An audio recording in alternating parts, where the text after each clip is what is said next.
And we are live. So, welcome to episode 277 of An American Werewolf in New Jersey. I am the American Werewolf.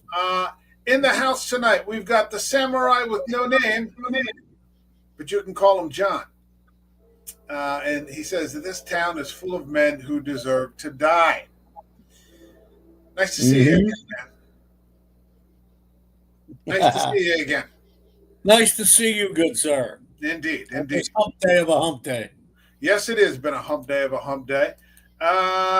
Before we get started, I want to touch on something that happened today. And if you're paying attention, you saw that there was a mass shooting today at a Catholic school in Minnesota, the Annunciation Catholic School. During the mass, someone decided to go in there and just start spraying bullets. It looks like 2 children have been killed and 17 other people have been wounded. I don't want to get into the particulars of it for obvious reasons, but I saw something today just before I got on the stream, and I'm going to post it here.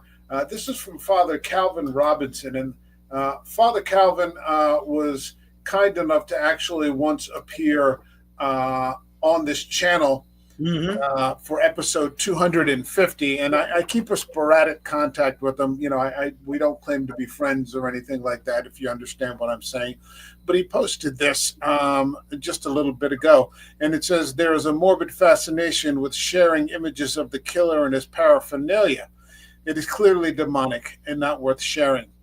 Instead, let us pray the collect of the day, which by divine providence seems fitting. O God, who art the comforter of them that mourn, and the salvation of them that hope in thee, who didst graciously regard the tearful pleading of blessed Monica for the conversion of her son Augustine, grant, we beseech thee, at their united intercession, that we may truly lament our sins and be made worthy to obtain thy gracious pardon, through Jesus Christ, thy Son, our Lord, who liveth and reigneth with thee in the unity of the Holy Spirit, ever one God, world without end. Amen." Amen.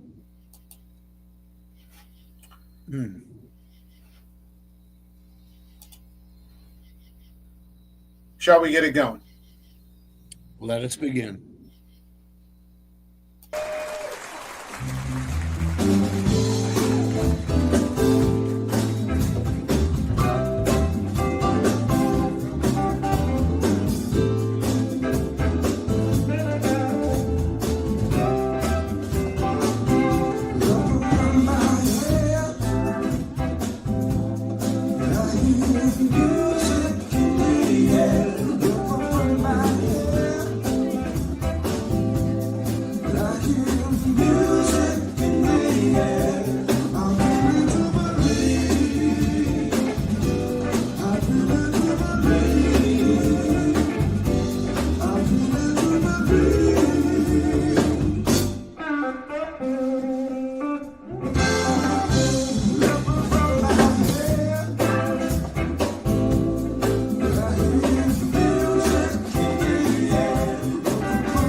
So, what have we got here? Let me, for the sake of our audience, do a little backtracking for history's sake. If you watched I'll do this in 3 minutes. If you watched last year the hit series, the remake of Shogun, you saw that one of the main characters, Tora Nagasama, was trying to take over the other clans and unify Japan under his rule, which he succeeded at the end of the series in doing. Tora Nagasama is based on the real person, Tokugawa Ieyasu, who succeeded in unifying Japan and ushered in 300 years of peace in a largely closed off society. Japan was a closed society to the rest of the world. And then, sometime around the mid 19th century, the United States, led by Commodore Perry, forced open the ports of Japan, which led to another movie you may have seen, and maybe we should cover that one of these days on here, although we're going to discontinue with Samurai soon enough. The Last Samurai, which is about the sudden westernization and the introduction of Western things into Japanese society. Conservative samurai saying too much is changing too quickly, leads to conflict and war, in which, the samurai lose. I won't say unfortunately, but the samurai do lose, and Japan begins to become somewhat westernized. This is still, long before the start of World War II. And if you ever are looking for a fantastic podcast, I don't know how many hours it must be. I think it's about 20 hours long. You can go to Dan Carlin's Hardcore History. You can find it on Spotify. And he does a 4-part series called Supernova in the East, which is about, it goes from the opening of the ports of Japan all the way to the dropping of the atomic bomb almost 90 years later in Nagasaki and Hiroshima. However, with the dissolution of the samurai class and the caste system that we talked about in other Kurosawa films, that left many small towns, not the major metropolitan areas, but many small towns without any of the protections that the samurai would typically provide, which sets up perfectly this film, in which a small town has just been overrun by what you could, I guess, kindly call a middle class. It's basically been overrun by criminals who are just gambling and killing and, trafficking in women. And they're just two rival gangs of awful human beings. Now, here's the thing. Kurosawa inadvertently kicks off a whole new genre. He's not talking about World War II anymore. We're in 1961, and he inadvertently kicks off the spaghetti western. Yes. Toshiro Mifune is the original. He is the original Man with No Name. Later borrowed by Sergio Leone in his trilogies with Eastwood. And then also, if anybody, you might remember, John, from the 90s, a really fun official remake, because Leone never credited his Fistful of Dollars as a Kurosawa remake. In the 90s, there was another movie called Last Man Standing with Bruce Willis. And Christopher Walken as the main enforcer for one of the gangs. But Mifune is the original. He is the OG Man with No Name. What did you think of Akira Kurosawa's? I mean, just, we always do a quick, blurb through it. What did you think of Yojimbo? Was it your first time seeing it? It was my first time seeing it. And I have to admit, as I'm watching this, I found myself smiling and tapping my feet. I was getting into it because the other times I talk about Kurosawa films, and I always hear this when people talk about Kurosawa films, I used to talk about how the American influence or the Western influence was in his films, especially in the beginning. When I saw this, in my head, I'm going, woo woo, wah wah wah, as he comes walking on all the time. Yeah, because it was Clint Eastwood, it was that spaghetti western, but my God, it was so good. Yeah, and where quite literally less is more in this. The way he spoke, the way I mean, I used to say Clint Eastwood, and I read this. It's not my quote. They said Clint Eastwood could say more with one line and a raised eyebrow than another actor could do with a monologue. Well, I'm taking it back. This movie, The Bodyguard, he was even better. With a casual chopstick move, he's telling you exactly how he feels. I loved this movie. Yeah, a very minimalist portrayal from Mifune. He doesn't really do much, but he's doing everything Yeah. at the same time. And, we've talked about this many times. You were the one who introduced onto this show the concept of doing nothing but making it look interesting. Mifune makes it look fascinating. It's fantastic. And I loved, I don't know if it was Mifune or if it was Kurosawa's decision to have him do very little, but each movement was important, as opposed to everybody else that kept like running around real fast and they looked foolish. Yeah. This guy looked like he was. It's an old line, but it was true. Mifune was playing chess when everybody else was playing pickleball. Everyone's playing checkers. Yeah. Yeah. Yeah, I mean, he was really just, and that's what fascinated me the most, because I'm going, when he did move, it was completely with purpose. Yeah. And I loved that. Yeah, he was done so well. He was the man of purpose in these sort of buffoonish people who probably couldn't do very well outside of this little small town. But here they found that they're sort of like low-level scavengers, like jackals. Yeah. They're not wolves, and they're not werewolves, and they're not supermen or anything like that. They're kind of buffoonish. But in a small town where people are just completely unprepared, they can take over, and they've stolen men's wives, and the men aren't very smart. Nobody's particularly brave to stand up to them or anything like that. And so it turns into these two factions of gangs that are competing. I guess you would call them Yakuza. I'm not exactly sure. I did see some Yakuza tattoos a couple of times, but there's these two gangs vying for supremacy of this town. And Mifune kind of walks in, and he just kind of makes this determination that everybody is just evil here. And there's just this great line in this town. He sort of pits the gangs against each other for his own purpose. Right. Ultimately, what he instantly decides after like 5 minutes of being in the town is that everybody in here needs to be killed. Like all these people just need to die. They're awful. They're evil. And it'll give the town a chance to regrow again. Yeah. When I heard him say that, that's what got me. It was like he goes, they need to go. They need to die.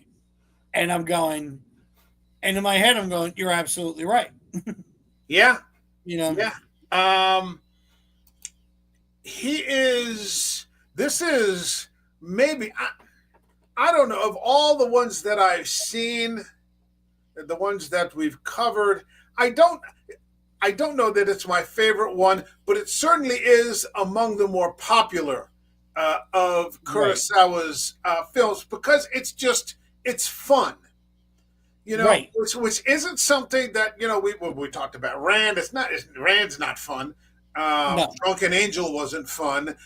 Seven Samurai, it had some elements of humor, this, that, and the other. But by the time we get to this, you can tell everybody's just having a blast between the overacting of the criminals and Mifune, just playing at the minimalists, so on and so forth. It's just great stuff. And it is kind of spaghetti-ish. Mm-hmm. And Kurosawa is still bringing his elements to it. The first scene where he gets everybody into the streets and then says, I'm not going to defend you because they were getting ready to kill him. And he sits on high and looks down on them all. I love that because he's just watching the madness and laughing and having. And the thing was, I found myself laughing too, going, "This guy's 3 steps ahead of everybody." Yeah. You know, Yeah. and it Yeah. was amazing. It's like when I was watching this, and this is the thing that popped in my mind. I remember talking with several of my nieces and nephews about music years ago, and when they were younger, they weren't getting the fact when I was talking about the importance of um, albums like Sergeant Pepper's Lonely Hearts Club Band Hmm. or Pet Sounds. And I said, to me, when I was watching this, if this movie wasn't made, I doubt it very much there would be any Clint Eastwood's Man with No Name spaghetti films. No, I don't think so. I mean, this was the first. This was the one that, as simple as it was, it introduced it to everybody. That concept of the brave guy who doesn't say much. Yeah, I did a little bit of research here, and it just says Kurosawa didn't directly create the spaghetti western, but Yojimbo had a profound influence on the subgenre. Yojimbo is a samurai film about a wandering rōnin, and a rōnin is a samurai that doesn't have a master. And since there technically aren't no more samurai anymore, all these people are just kind of wandering around, navigating a conflict between two rival factions. And it inspired Sergio Leone's A Fistful of Dollars, which is widely considered the first major spaghetti western. Leone's film is an unofficial remake of Yojimbo, borrowing its premise, the anti-hero, archetype, and morally ambiguous tone, because, well, we'll get into that in a minute, but transplants that into Western. And it said Kurosawa himself was inspired by American Westerns, because Leone didn't make American films, particularly John Ford's films, creating a feedback loop where Yojimbo shaped the Western through Italian filmmakers. So from America to Japan, and then over to the Italians, introducing, this guy who goes on to become one of the biggest American icons of all time, Clint Eastwood. But it's easy to forget, that, Mifune was that guy in the middle. That's right. That's right. And it was the more and more I watched it, the more and more I realized, as simple as it is, it's a lot deeper than people think. Oh, yeah. I remember somebody telling me that every Western is a morality tale. Yeah. And I agree with that. Yeah, I think that's true. And I think it's true to a large degree also in samurai films. I agree. I'll give you that. Now, you don't have the overt hero that like a Glenn Ford or a John Wayne would play in a John Ford movie. But you start, Mifune's character, and you don't know his name, Yojimbo, the translation for that is bodyguard, is a moral man. And he is the anti-hero, so he's killing people, but he's killing people for the right reasons. A person who does the wrong thing, is almost like a vigilante. Like, these people need to know, I can liberate this town. I can make a little money on the side. He's not the nicest guy. Yeah. But... Go ahead. No, I was going to say, he's not the nicest guy, but he's nicer than he likes to show. Yes, and we get into that a little bit later on. But, when you see his interactions with the restaurant owner, and the restaurant owner's initial sort of opinion of him, like, what are you doing? Like, there's enough violence in here, like, you're bringing more violence into the town. As he slowly begins to understand what Mifune is trying to do. Because there is no other way to get rid of these people. They're not just going to leave. They kill an officer. So that they can't be transplanted or dealt with or anything like that. There is no other way to do this. And I agree, because when the restaurant owner was initially given the assessment to Mifune's character, to Yojimbo, he was as dismissive of him as he is with everything else going on. even the putting together of the coffins, Yeah. the banging, that consistent. You could tell he was done. He was at the end. Yeah. I could have watched those two characters talk the Yeah. whole movie. Yeah. The two of them are great. I Yeah. mean, those two characters were just wonderful to watch together, type deal. It's an interesting thing because it starts off with this scene where he just kind of is walking along and he comes upon this family feud where this young boy is kind of telling his parents to piss off. I don't want to be a farmer. I want to go into this town, which, I guess for him must be like, New York City or Paris or something like that. And I want to get rich quick, so this is the middle class. Always got that dream of, getting rich quick. And, I'm leaving this small town and I'm moving on to better opportunities. And he has no idea what he's talking about. I think he shoves his father away from him. Yeah. His mother is just she throws up her hands and, there's nothing you can do. Everybody's just kind of resigned themselves to it. Right. And it was funny. He was the youth looking at it, at the town, whereas as Yojimbo, he could tell.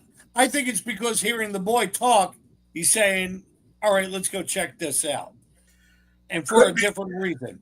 Could be something worthwhile. I think someone of Yojimbo's life experience, he clearly has some life experience. He clearly recognizes that this kid's being a schmuck. And probably, there's a 99.9% chance he's going down the wrong path. Maybe I better go check into this. There's not quite, overtly in your face kind of heroism, but let me see what's going on here. And it's much more complicated than he thinks. And, what did you think of the gangs? To me, they were wannabes. Some of them were dangerous, but a lot of them, he stared them down without even pulling out his sword. The first time he meets the gang and he walked in the street and he stopped and they were trying to intimidate him, he didn't move right away like he was intimidated. He was kind of just eyeballing him up and going, you're a joke. Yeah. You're not, it's like being the most toughest guy in your one block neighborhood. You go outside of that block, they'll probably get their snot kicked out of them.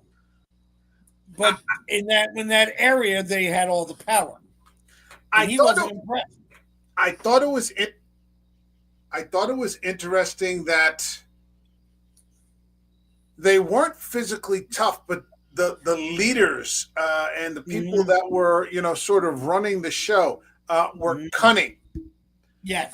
And there's this idea, especially with Sebais, the older man who was the gang leader. We're going to pay him, but then we're going to kill him after we win. We're going to kill him and just take the money back. His wife, Sebai's wife, was just evil. It's sort of comic in a way, but it's an interesting thing with Kurosawa in the movies that we've checked out. He was very unsparing at times with women.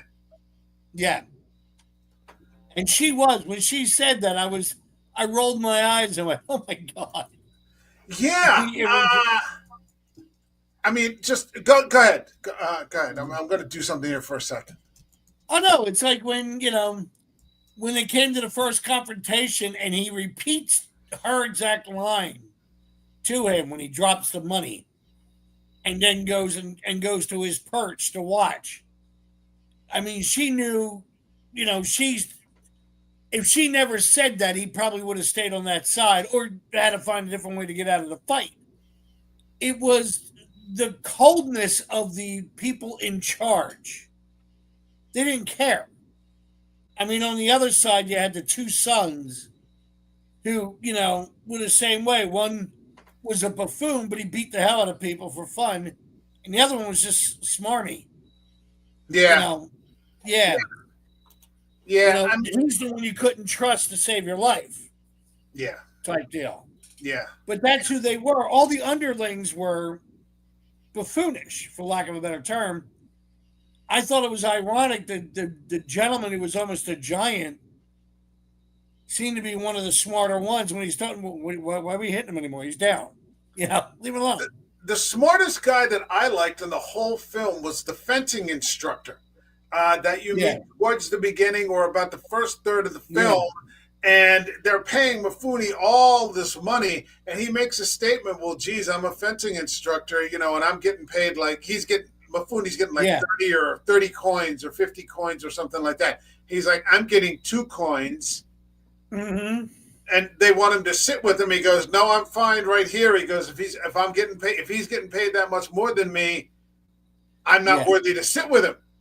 And then I thought initially, because I hadn't seen this in a long time, I thought there was going to be a problem. And then in the very next scene, you see him going over the fence. He's like, fuck this. Like, I'm just leaving. It's not worth it. He looks at Mifune and he just waves at him. He's like, bye, good luck. Like, I'm not wasting my life, doing this bullshit.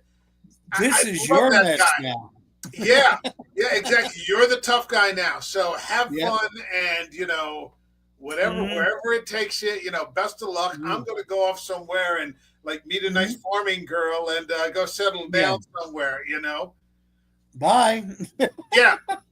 He was my favorite character in the whole thing. A lot of times in samurai films, and I used to have this guy on here that used to direct independent samurai films. They're on Toshiro Mifune. Okay. And he directs independent films that are on Amazon Prime. They go direct to video. But a lot of times his favorite characters that he inserts in his movies are the comic characters. Right. They're not the super tough characters. They're not the this characters, or that. I think one of the things that I love, and were you here when we talked 13 Assassins? No, I wasn't here for that one. Okay, you weren't there for that one. That was the first samurai movie we ever covered on this show. But I love the way that the Western archetype or the Japanese archetype for a tough guy looks completely different from what Mifune's got kind of a pot belly, he's just, he doesn't look like Arnold Schwarzenegger or anything. He doesn't look like Jason Momoa or anything, but he just pulls out this sword and all of a sudden he just, starts cutting people left and right. And you're like, holy shit, this guy's fucking crazy. But he has that look. I mean, there's a certain look that somebody, excuse my language, but that somebody who's a badass through and through. Yeah. He just has that look and it gets that respect type deal. And he portrays that on film very, very well. Yeah. I mean, it's not over the top. Even when he can go over the top, it's still within that, like he's in control. I admire that. When we get to the last film next week, when we talk about the Hidden Fortress, I mean, we've seen so much range out of Mifune.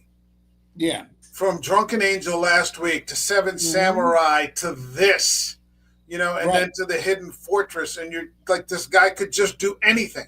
Right. He could, this is such a variance from what we saw in Drunken Angel. It's just range. And I feel a lot of times, maybe it's because he's Japanese or maybe it's just because of the era. I think Mifune gets overlooked a lot as like one of the all-time greats. Yeah. And in America, when you have especially, not that it was the samurai culture, but an Asian culture, you see somebody like Bruce Lee that comes along. And Bruce Lee kind of has that same style. He's in complete control, but when he strikes, it's quick, it's purposeful, and it's not like doing, all that stuff, all the movements. And the more and more I'm watching Mifune from doing these movies, I'm admiring him a whole lot because of just the way he portrays it. He does it really well. You would remember us coming up basically from the same time. in the same time. Remember the old Black Belt Theater movies. On Yes. Saturday, Kung Fu Theater, Black Belt Yep. Theater, whatever you had. Yep. And we would watch the old Golden Harvest Run Shaw films. And they were just these, super action, ridiculous kinds of action from the Exactly. 70s, these films completely over the top. But I mean, I was 14, I loved it, and so I was like, oh my God, I got to watch, and see what the movie, it could be Duel of the Iron Fist or The Tattoo Connection or whatever. It wasn't until much later in life, maybe in my early 30s, that I started to discover the Japanese samurai film, which has a very minimalist approach on action. It's their story there. And right. I didn't really get into Kurosawa films to talk about samurai action. I got into these sorts of films because they just have fantastic stories. Exactly. And there's, when the action does happen, it's minimalist and it's over briefly because people are swinging 3-foot razor blades at each other. So that's not going to last. Somebody's going down very quickly, if not both people. And, so you just got, maybe out of an hour and 50 minutes, you've got maybe 15 minutes of action all total. The rest of it is just story. And I was like, wow, how did I not know about this before? And what we've discussed several times on this thing, especially when it's the two of us, it's the way the story's told. Yeah. I mean, Kurosawa, I don't want to say it's become a cliche because people say how good he is, but he's really goddamn good. There's a reason why people talk about him. Yeah. The one scene where he'll be, where Moody will be standing at the other end of the road and holding a pose. And all that I keep thinking of, he's drilling his eyes is right through these people. Yeah. And it works. I'm watching it on a computer screen and I'm almost backing up a little bit. Yeah. And I'm not there. Yeah. Yeah. In the final confrontation, when he rolls back into the town and he's just standing there, and the guy makes the announcement, and those two buffoons have got the old man strung up, like I don't know what, and you're just like, oh, this is going to be over fast. Like he's not playing around anymore. Time just to close the show. Yeah, he's done playing. Yeah, it's no longer a joke. One of the things that I also liked about you right, man? Sorry, I was trying to talk and swallow at the same time. No, one of the things that I liked about this film also is that he, for a brief second, shows real humanity and when it comes to rescuing that woman. Yeah. Oh, God, yeah. Because you saw that how many women they had trafficked in there, and there's that scene with a woman, the girls are trying to escape and they don't even know where to run away to. But she's like slapping them and, get back in there. And, it's just evil. It's just like this give low me your level. money. Where are you going? Give me the money. Yeah. I remember that when the building was burning down and they were trying to run out and she's still trying to collect her fee. But, there's this situation where this weak man has lost his wife in a gambling debt. I don't know how you get to that point in life. You lose, and so his wife is just being sex slaved for one of the bosses. And Mifune, in many ways, I felt he had the appropriate response because he's in the sake house listening to this story of this man who lost his wife. She's being passed around and being kidnapped back and forth by the different gangs. And he just has such contempt for that husband. Yeah. He's like, you make me sick. Like, how do you get to this? People like you just, you make me sick. I can't stand to listen to you. But at the same time, he risks everything because she has a young son. She's separated from her son. The boy's screaming for his mother. And so he risks everything to try to save this woman, which he succeeds in doing and reunites the family, but does it at great cost to himself. He ends up getting exposed as, someone who's playing both sides. I mean, doing what he's actually doing. Right. I like that he actually went to that sort of length to do that, because otherwise, to have just watched him constantly go back and forth and back and forth and back and forth, it would have gotten a little it would have made him. It would have made him no different from them. Yeah, that's the point. It made him stand. I mean, even when he chastised the husband and said, how could you let this happen? How can you let her be passed along? He's yelling at him because he has no honor, but his honor was he had to step in. Yeah, he had to do, and I loved that. Go ahead. Yeah, good. No, go ahead, Mike. I'm sorry. I was just going to say that was where the line was crossed. Yeah. That was where the line was crossed, where he was going to have to take some type of direct action. Because the amazing thing about this is that there are very few characters outside the gangs. You're not seeing a lot of civilians. You're seeing the Undertaker. You're seeing the man who runs the sake house, the restaurant, and then this family, and that's kind of it. So either they've run everybody else off, or everybody else is just in hiding, but you get this one close-up of what the impact is of these gangs in this community, and it's just destroyed this family. And he is a samurai, so he does have a code, and you're just like, no, I can't allow this to happen. I cannot. And I actually love that they did that. Boy screaming for his mother, and all of a sudden he sort of becomes samurai, Santa Claus with a huge fucking samurai sword. Oh, and I love the fact of the reaction of the restaurant owner, the sake guy. Yeah. When he sees it, knows it, and everything else, and his reaction to him, and it wasn't overblown. It was a genuine. You are a good guy. Yeah. And I loved that. I really did. What does he tell him? Shut up. I'm drinking. Leave me alone. Yeah, leave me alone. I'm drinking. Leave me alone. Yeah. And he just kept filling up his glass. No problem. Keep drinking, buddy. Yeah. This one's on the house. Yeah. Now, I mean, this causes the gangs to escalate because they each think that the other has the woman, or Yeah.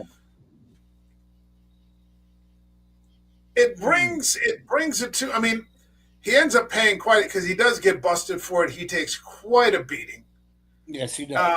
And I don't think there's a shot of it that I have on IMDb here, but there's that one scene where he escapes and he makes it back to the old man, and they're hiding him in the barrel, like they're going to hide him out next to the cemetery.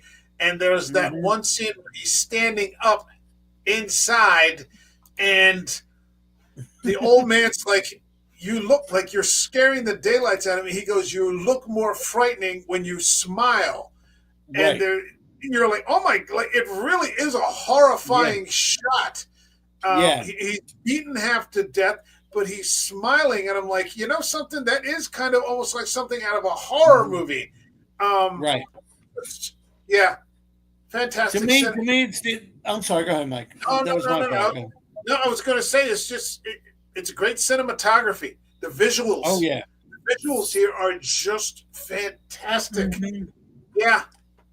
I love the fact that, and it was a great, and it's also a good comic moment in that, when he was dealing with the issue of being beaten up and not caving in or telling any information, and when he makes his escape, he's crawling around and barely moving. And one of the things that assists him is that the buffoons who are looking for him, as the one guy said, you're looking in the light, he'd be in the dark. Right. He knew what to do, but the other ones didn't. I love that. There's a lot of these widescreen sort of shots that are used here, where you're just kind of focused maybe on one person or maybe two people, or the shot that I just had up there where he sees the boy for the first time, and they're just on opposite ends of the shot. Right. It's fantastic. Or like the spatial awareness that they use between, there's just this sort of distance that occurs a lot of the time between the characters in the shot. It's Right. just it's fantastic. I think one of the things that I'm going to enjoy as I expand this channel into more cinematic sort of Mm-hmm. films is the ability to discuss these as I learn about them myself. I don't fully Yeah. understand these things either, but I'm learning about them. Watching these masters. Well, I mean, Quentin Tarantino turned around and said his best school he ever went to was sitting and watching the greats do it. Yeah, And it's true. I love the fact that they do. I mean, like a good example of it was when the inn owner turned around, like you were saying, he goes, "When you smile, you look more evil." The look that he first gave him was like, being beaten up, but then he kind of smirked at it and went, "Yeah." yeah. It was very subtle. It was those lovely touches that, like, to me, I'm going, "Oh, he's kicking everybody's ass." You know, he's coming back and taking everybody out. Well, I mean, you got to think also. I mean, this is not the standard samurai fare. Yeah. He's causing chaos and making money off of it. That is not a Right. seven samurai kind of Yeah. characteristic. That challenges Mm-hmm. that must have challenged and been really entertaining for a lot of the Yeah. Japanese audiences to see samurai doing something other than almost the John Wayne kind of Right. performance. The shoulders up back and the chest out and the stiff upper lip and the big jaw. Right. This guy is no. I think this is the contrast between Yeah. a John Wayne and an Eastwood. Yeah. Nobody's all the way good. He's not all the way Mm-hmm. good, but he's not all the way bad either. Mm-hmm. You know? He's a normal person. He's not the typical hero that you see in movies like this, but he's not like Wolverine or the anti-hero. He just goes right down the line. He has great judgment in this movie. And when it comes to the point where a good example of it is when he saves the woman when she's being held captive by, what was it, 6 of them, 8 of them? Yeah. Initially, and he just kills them all. Yeah. That judgment, when he did it, he knew it had to be done. Yeah. And it was believable. It wasn't like Kurosawa said, "All right, let's throw a fight scene in here." No, because the entire society, the entire town is just rotten. It's just rotten. Mm-hmm. It's systemic rot from top to bottom. Hold on a second. We got a comment here. Hey, it's Exorcist Reviews. What's happening, man?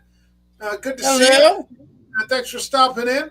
Yeah, man, we're just sitting here talking. We've been talking about Kurosawa all summer. We got one more movie after this, but we're talking Yojimbo. Have you seen it before? Mm-hmm. It's kind of the first of its kind. Mm-hmm. Where the anti-hero, the Japanese samurai, as the anti-hero. So, just breaking a lot of molds. Mm-hmm. And 60 plus years later, still a riveting watch. Hold on a second. He says, I cannot say that I have. That's too bad. I should mention, and I should have mentioned this 43 minutes ago, that this film is available on HBO Max. Right. Now, we found, last week, we found a copy of Kurosawa's Drunken Angel on what was YouTube? That? YouTube. I'm trying to see. Hold on. Sometimes you can find a free copy because these things.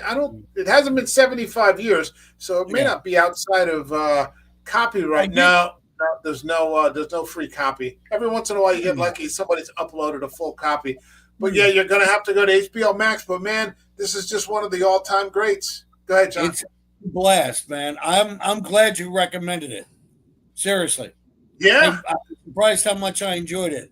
And like you were talking earlier, like the comic parts, you can't talk about the comic parts without talking about the constable banging those sticks together and every time. I mean, he was hysterical, and I'm going, God damn.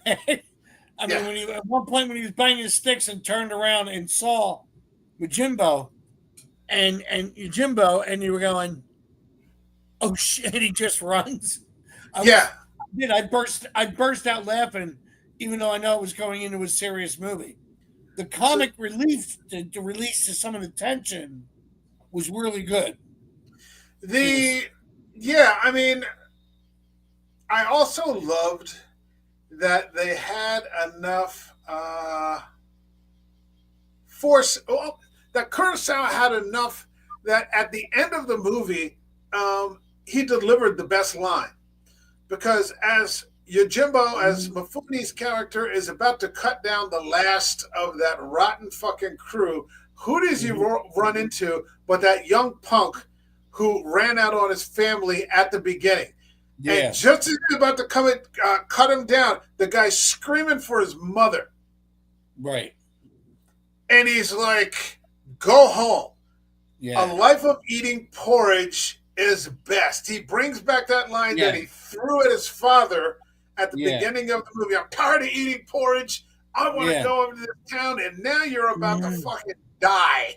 You know, your yeah, choice has led you. You're about a millimeter away from getting yeah, slashed open from like neck to, neck yep. to dick. And yeah, maybe you should just go home to your mother. You're calling for your Yeah. mother. That's where you deserve to Go be. home, little boy. Go home, little boy. You're Yeah, done. yeah.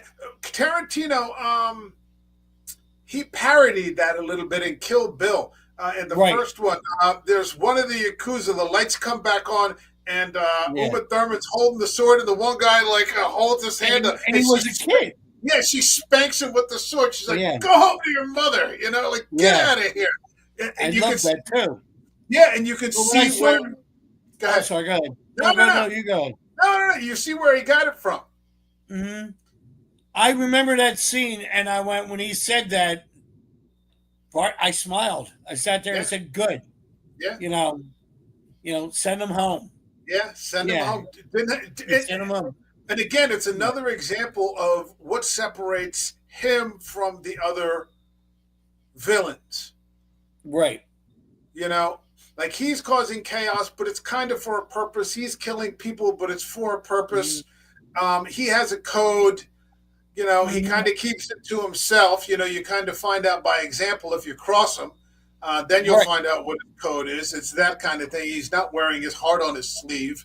But the fact Mm-hmm. that he spares that kid at the end, and I thought the second best line in the film was in direct contrast to that when he finds the oh god, what's the character's name?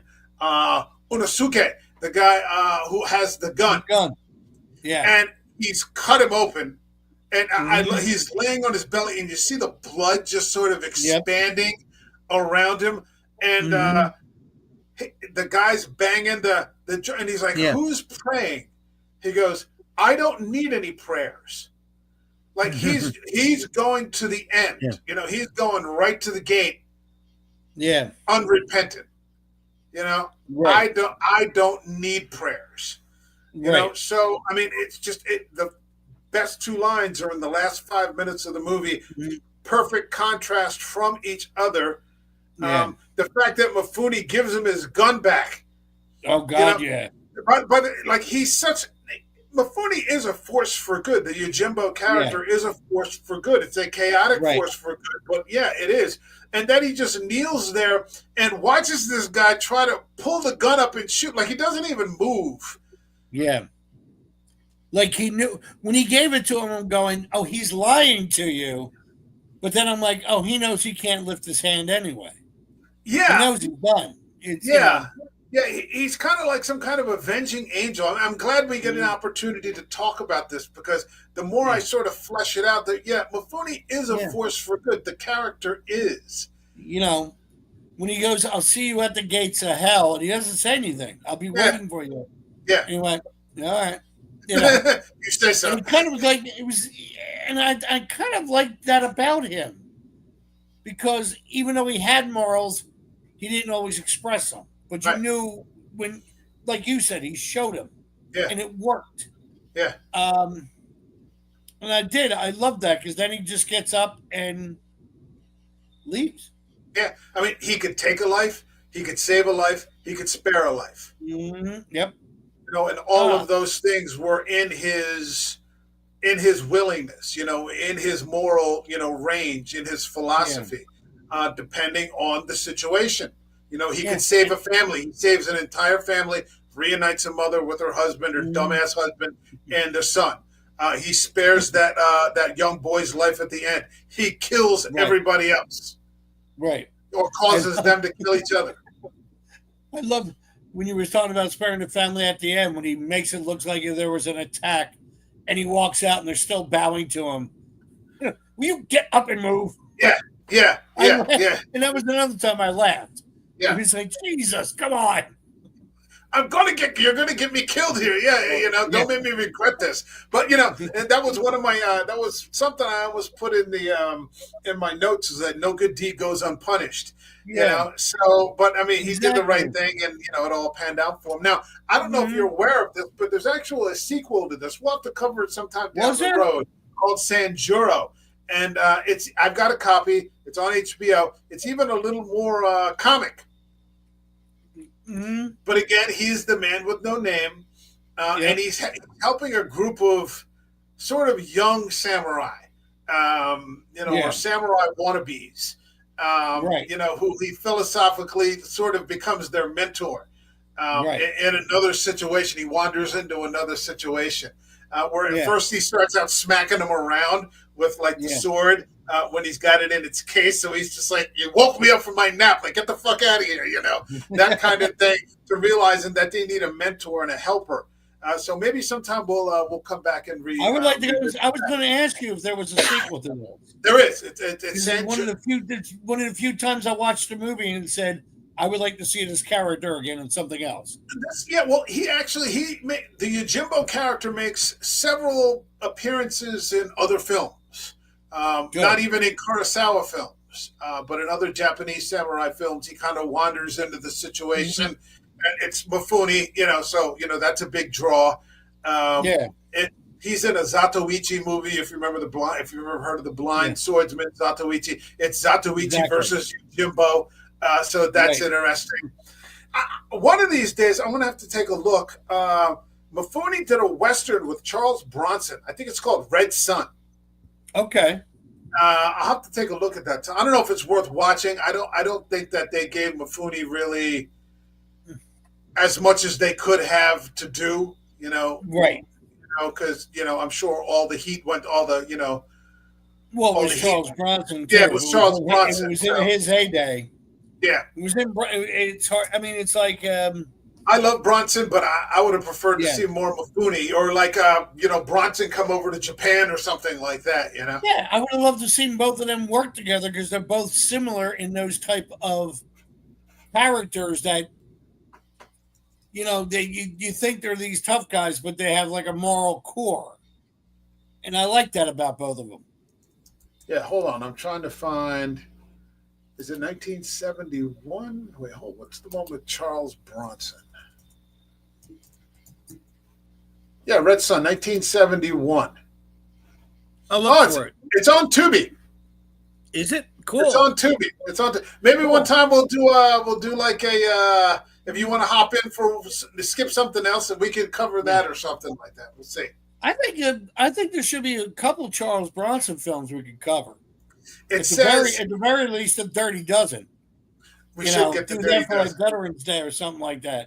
That's an excellent point. It says, hold on, a train carrying a Japanese delegation with the ceremonial sword for President Grant is robbed by bandits. Led by Link, Charles Bronson, and Gauche, Alain Delon. When Gauche double-crosses and leaves him for dead, Link is ordered to team up with Kuroda Jubai, Toshiro Mifune, one of the ambassador's guards, who has a week to recover the sword or commit suicide. Hoping to find out from Gauche where the gang buried their spoils before Kuroda can kill him, Link tries to escape from the samurai. So that doesn't sound bad at all. Right there, man. Yeah, that doesn't sound bad. Right up our alley. Yeah. Well, we'll have to talk about it in the chat when we can get to that. Absolutely. All right. Is there anything in this stream about this film that we have not discussed that you would like to get into? I got to admit, and it's something I'm noticing in Kurosawa films that I really hadn't noticed before. the way he sets up a mood with something simple. Like when Mifune got to the town, you saw the dog running with a hand. Yeah. I'm going, and the thing about it wasn't like a dog that was like, gnarly. It looked like an innocent pup, but it's somebody's hand that got lopped off. And I'm going, and I went, well, here we go. This is that type of town. It's showing you. It's not telling you. Yeah, and it's perfect set up for the setting. 10-second exactly visual. What he was walking into. Even he stops. He's like, "What the fuck is that?" And then he sees the kid, tell his father to piss off. You don't know anything, old man. But I did. I loved that because I was like, that was just, and it was brief. It was just a few seconds. They didn't dwell on it. The dog's just marching down the street like he's got a chew toy. Yeah. But it was like, and I'm going, that just like in my head, I went, oh, here we go. Yeah. That kind of freaked me out. Yeah. But I liked it in a good sense. Yeah. All right. Let's get to the part in the stream where we rate the film. This channel has a rating system that goes from 0 to 5 up by halves. So 0, 0.5, 1, 1.5, all the way to 5. So 0, for example, is I'd rather get a paper cut over my eyelid than watch this movie again, all the way to 5, which is this is the journey, this is the destination, this is why I watch films in the first place. You're the samurai with no name, but we'll call you John. What would you give Akira Kurosawa's Yojimbo? I said it last week, and I'm saying it again. I was going to give it a 4.5, but the more and more I'm talking about it, I mean, why am I arguing with this? Even on a movie that was, the plot was simple, but the theme was so deep. Yeah, I'm giving it a 5. I mean, it got me to the point I want to watch another movie with this character. Yeah, and I'm usually not a big sequel guy. And I went, no, I want to. It got me to the point. I want more, and that's got to make it work for me. We'll see if we want to get around to Sanjuro. For me, I'm going to go with a 5. Yeah, it's the first of its kind. This is the movie that kicked off the spaghetti western.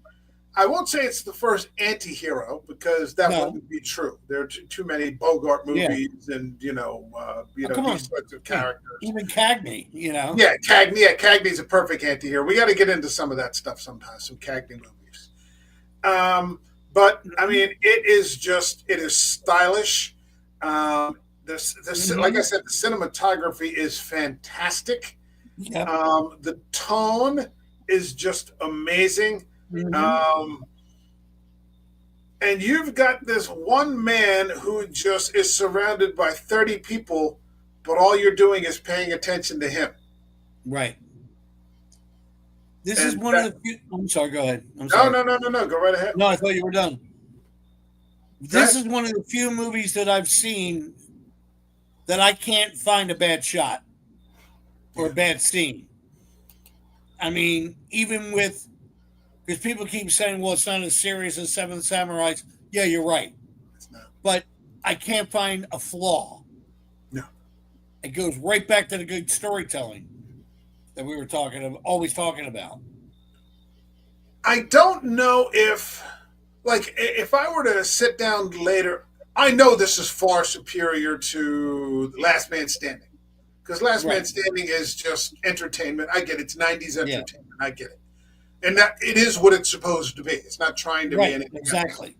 But I don't think that I would give this, and I'll have to watch it again one of these days. I'm in no hurry for it now. I'll have to watch A Fistful of Dollars and make the comparison. It's like when I first saw Seven Samurai, I saw that years after I saw The Magnificent Seven. And I'm like, this is far superior to The Magnificent Seven. And I agree. And I like The Magnificent Seven a lot. Same. And when I saw this, I'm going, well, there you go. Yeah. That's how it should be done. Yeah. Okay. Yeah. But I really did. I can't get over the fact how much I enjoyed this film. Yeah. I'm really, and I'm very happy that I'm thrilled. Is this Sanjuro, the sequel from 1962? Yes. Yes, it is. And that is also available on HBO.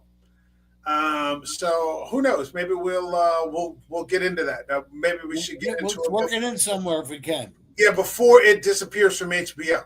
And then, hold on a second. Let me see if I can. If there's a copy on, because there might, every once in a while, you might get lucky, and some good-hearted bastard will put it up on YouTube. Yeah, we'll post it on YouTube or something like that.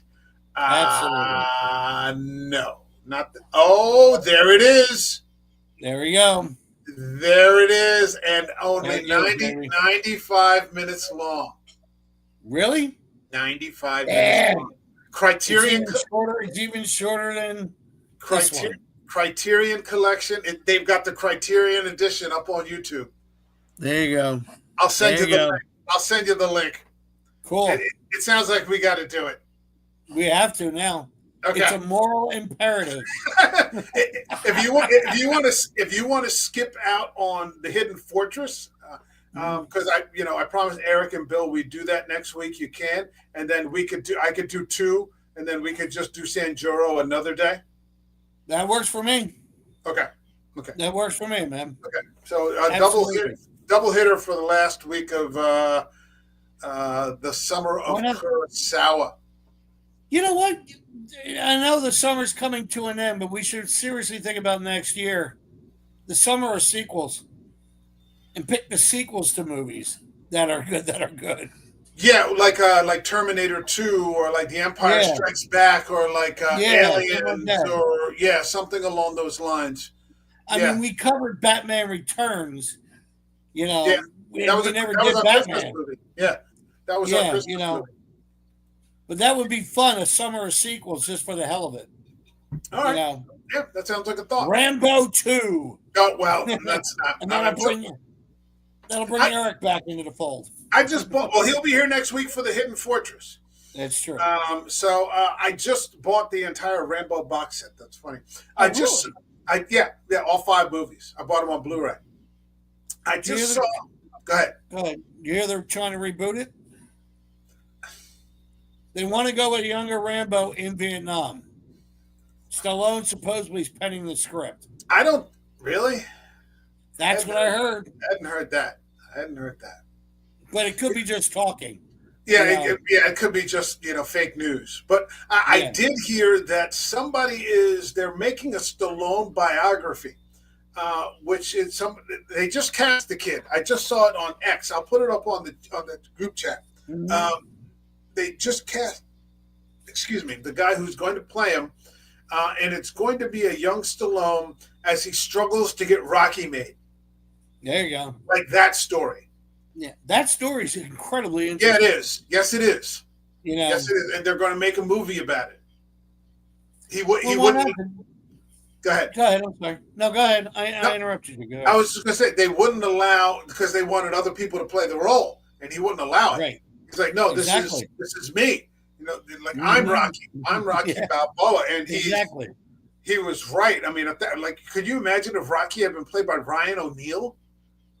Could you imagine it could have been played by Paul Newman? That was one of the names being tossed around.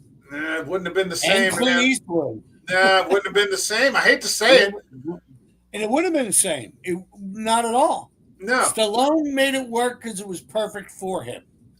He played himself, in a sense, the South Philly guy from the streets.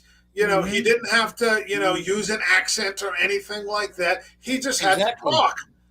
Exactly. That scene where he's on the bed with Talia Shire. He's talking about, I can't beat him. Every time I hear somebody say that was done in one take because they only had that much film left and they wanted to cut it. Yeah. You could tell when he was acting, this was too important to him. Yeah, he just didn't want to be another bum from the neighborhood. That's all he wanted to prove, that he just wasn't another bum from the neighborhood. Yeah. He wasn't acting. I pointed that out in an acting class. I really think that was him.